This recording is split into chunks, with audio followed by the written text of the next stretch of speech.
پاکی بیان کی اللہ کے لیے ہر اس شے نے جو آسمانوں اور زمین میں ہے، یعنی کائنات میں جو بھی شے ہے وہ اللہ تعالیٰ کی پاکی بیان کر رہی ہے۔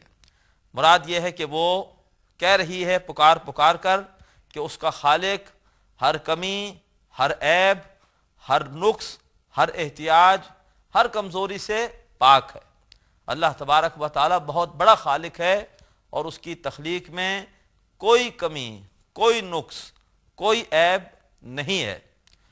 تسبیح بیان کی یا پاکی بیان کی اللہ کے لیے ہر اس شے نے جو آسمانوں میں ہے اور زمین میں ہے۔ آیت کا دوسرا حصہ ہے وَهُوَ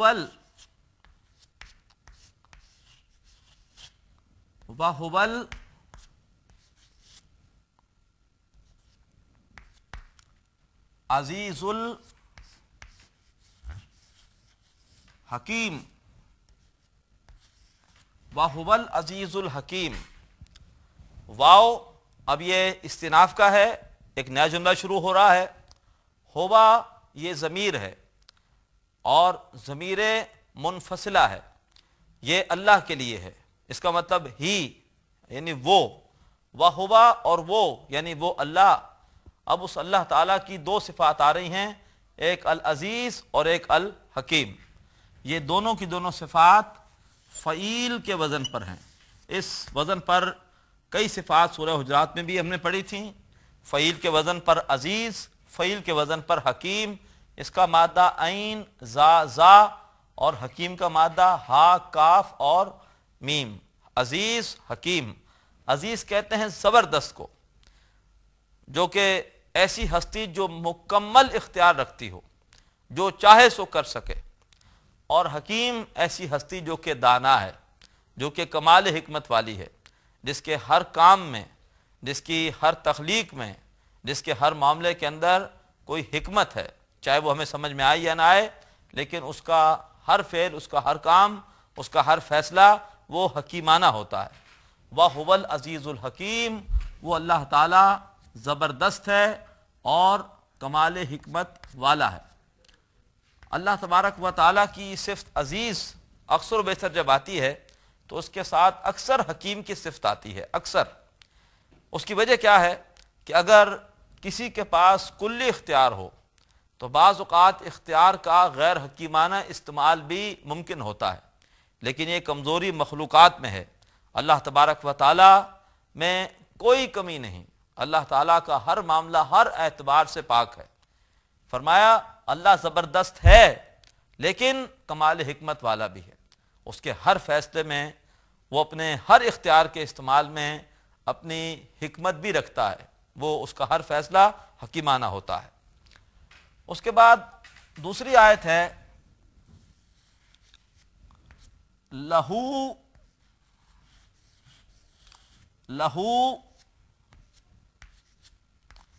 ملک السماوات،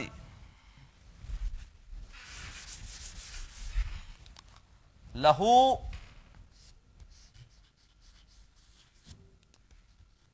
ملک السماوات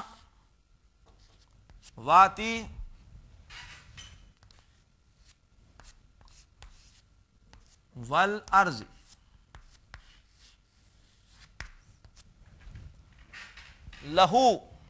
لہو پھر مرکب جاری ہے، لام حرف جار اور اس کے ساتھ ضمیر ہو۔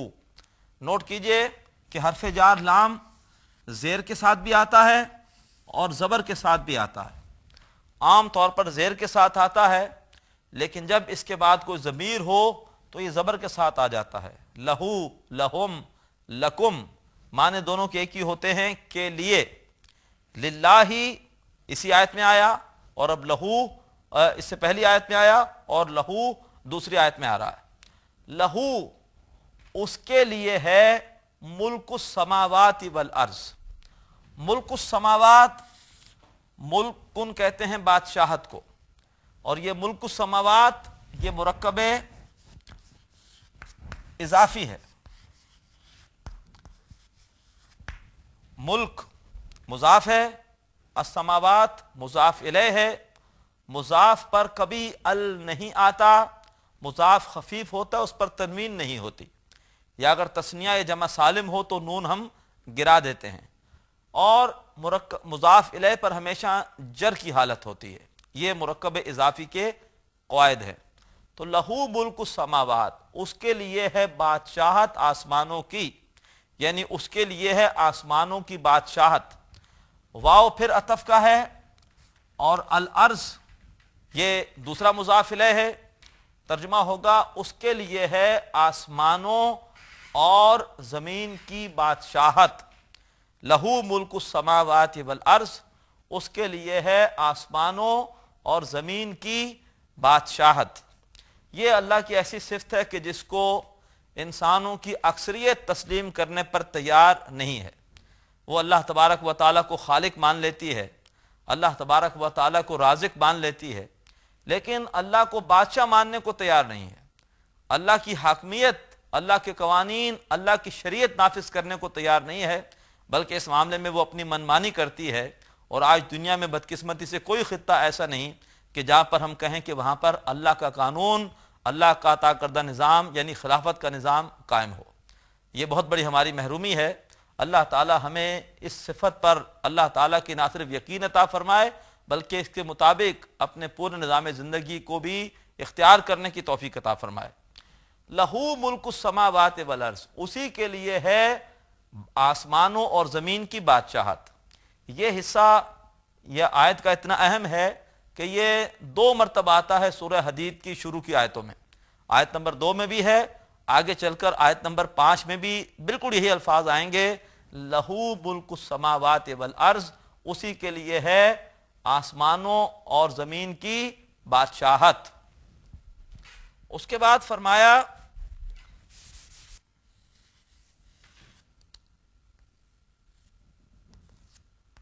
یحیی، ایسے بھی لکھ سکتے ہیں اور ایسے بھی لکھ سکتے ہیں۔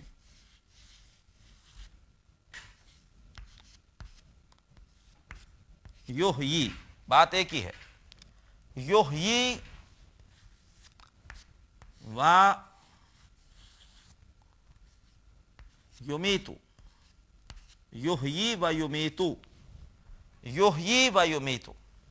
یحیی پر آپ دیکھیے تو اس میں ایک علامت مضارع ہے یا، جس سے ثابت ہوا کہ یہ فعل مضارع ہے۔ مزید نوٹ کیجئے کہ علامت مضارع پر پیش ہے، اور علامت مضارع پر پیش یہ 3 ابواب میں آتی ہے، باب افعال، باب تفعیل اور باب مفاعلہ۔ باب تفعیل میں علامت مضارع پر پیش بھی ہوتی ہے اور ایک تشدید بھی ہوتی ہے، یہاں تشدید نہیں لہذا تفعیل نہیں ہو سکتا۔ باب مفاعلہ میں علامت مضارع پر پیش کے ساتھ ایک الف ہوتی ہے، یہاں پہ الف بھی نہیں ہے لہذا یہ باب افعال ہے، اور مادہ اس کا ہے ہا، یا اور یا، اور یہ آپ کہہ سکتے ہیں کہ یہ مضاف ہے، اس کو لفیف نہیں کہیں گے، لفیف فعل تب ہوتا ہے، اس کو مضاف نہیں کہیں گے اس لیے کہ مضاف تب ہوتا ہے جبکہ اگر کوئی 2 حروف آ رہے ہوں ایک ہی جیسے مادے میں تو دونوں حروف صحیح ہوں، جبکہ یہاں یہ حروف علت ہیں، لہذا اس کو ہم لفیف کہہ سکتے ہیں، یہ لفیف ہے، اور یا پھر یہ اجوف یائی ہے اور یہ ناقص یائی ہے۔ بہرحال خطرناک مادوں میں سے ہے، ایسے مادے خطرناک ہوتے ہیں، مشکل ہوتے ہیں کہ جن میں واو یا حمزہ آ رہے ہوں۔ باب افعال میں پہلا ہی صیغہ ہے مضارع کا، باب افعال میں مضارع کا پہلا صیغہ ہوتا ہے یفعلو،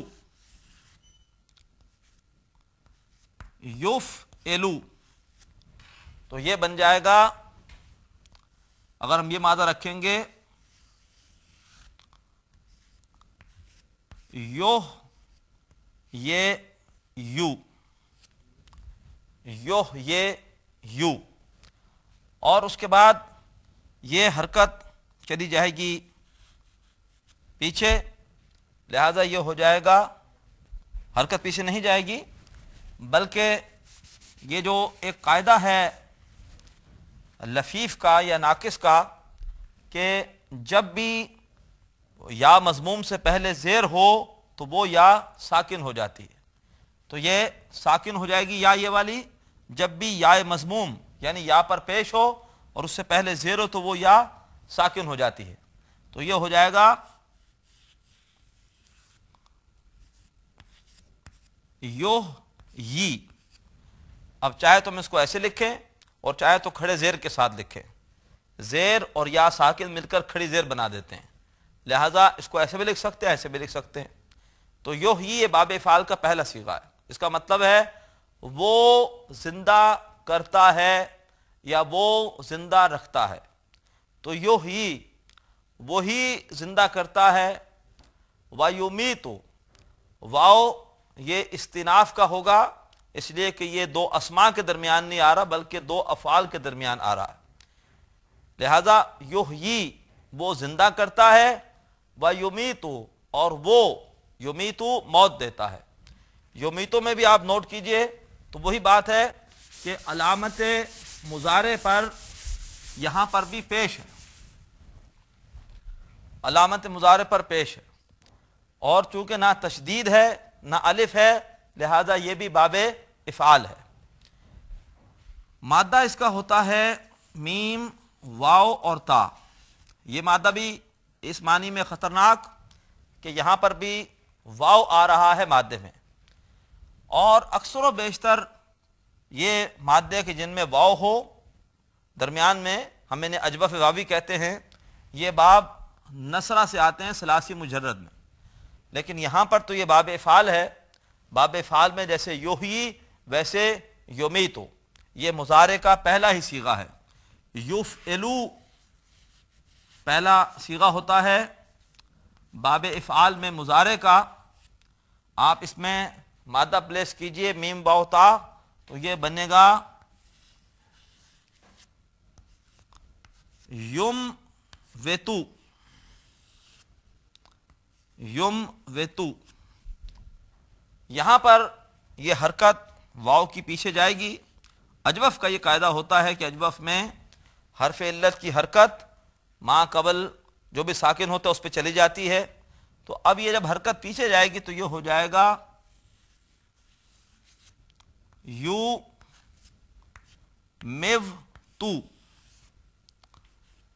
اور زیر کی نسبت ہوتی ہے یا کے ساتھ، جبکہ یہاں پر آیا ہے یہاں پر موجود ہے واو، تو یہ زیر واو کو بدل دے گا یا میں. تو یہ اس طرح سے ہو جائے گا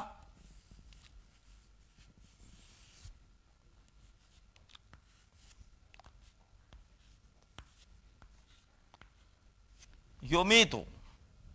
یمیتو یحیی وہ زندہ کرتا ہے، ویمیت اور وہ موت دیتا ہے، یعنی زندگی اور موت اسی کے ہاتھ میں ہے.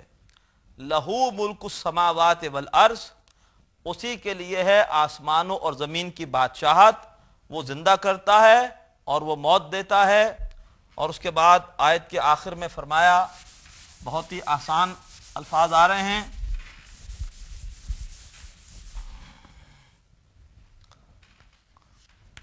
وَهُوَ وَهُوَ اور وہ عَلَى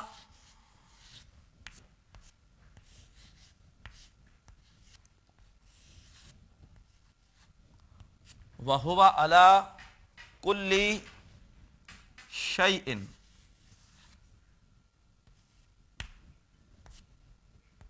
وَهُوَ عَلَى كُلِّ شَيْءٍ اور وہ ہر چیز پر. علی حرف جار ہے پر، کل کے مفہوم سے ہم واقف ہیں، کسی بھی چیز کا پورا احاطہ کرتا ہے یہ لفظ کل، اور یہ مضاف کے طور پر آتا ہے.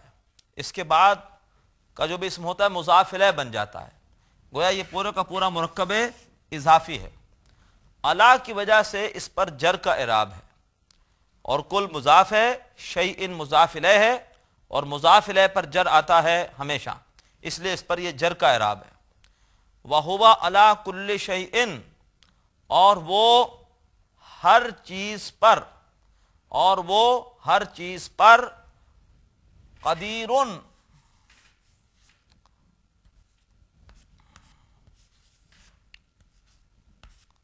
قدیرن یہ پھر فعیل کے وزن پر آ گئی، صرف ایک فعیل کے وزن پر.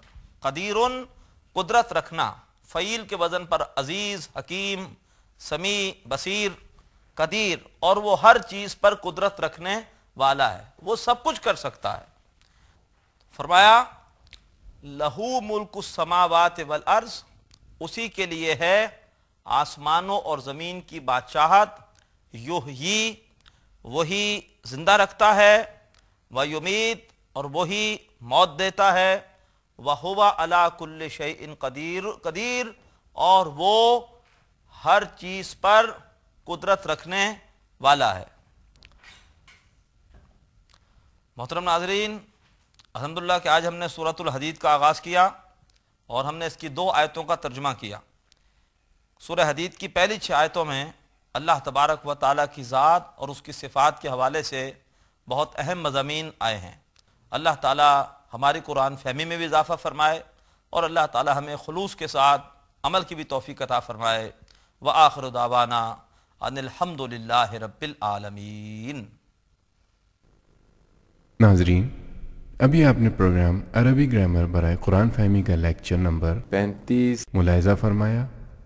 اب آپ کے سامنے اس لیکچر سے متعلق سوالات پیش کیے جا رہے ہیں. ان سوالات کے صحیح جواب دینے والے ناظرین کو کیو ٹی وی کی جانب سے کورس کے اختتام پر سرٹیفکیٹس دیے جائیں گے. سوالات یہ ہیں. پہلا سوال ہے باب تفعیل، باب افعال اور باب ڈیش میں علامت مضارع پر پیش آتی ہے. اے مفاعلہ، بی افتعال، سی تفاعل. دوسرا سوال ہے 2 جملوں کے درمیان آنے والی واو کو ڈیش کہتے ہیں. واو عطف، بی واو حالیہ، سی واو استئناف. تیسرا سوال یحیی کا مادہ ہے ہا یا اور یہ ڈیش ہے. اے لفیف، بی مضاعف، سی مثال. چوتھا سوال کل ہمیشہ ڈیش بن کر آتا ہے. اے مضاعف، بی مضاف، سی فاعل. محترم ناظرین، سوالات دوبارہ سماعت فرمائیے. پہلا سوال ہے باب تفعیل، باب افعال اور باب ڈیش میں علامت مضارع پر پیش آتی ہے. اے مفاعلہ، بی افتعال، سی تفاعل. دوسرا سوال ہے 2 جملوں کے درمیان آنے والی واو کو ڈیش کہتے ہیں. واو عطف، بی واو حالیہ، سی واو استئناف. تیسرا سوال یحیی کا مادہ ہے ہا یا اور یہ ڈیش ہے. اے لفیف، بی مضاعف، سی مثال. چوتھا سوال کل ہمیشہ ڈیش بن کر آتا ہے.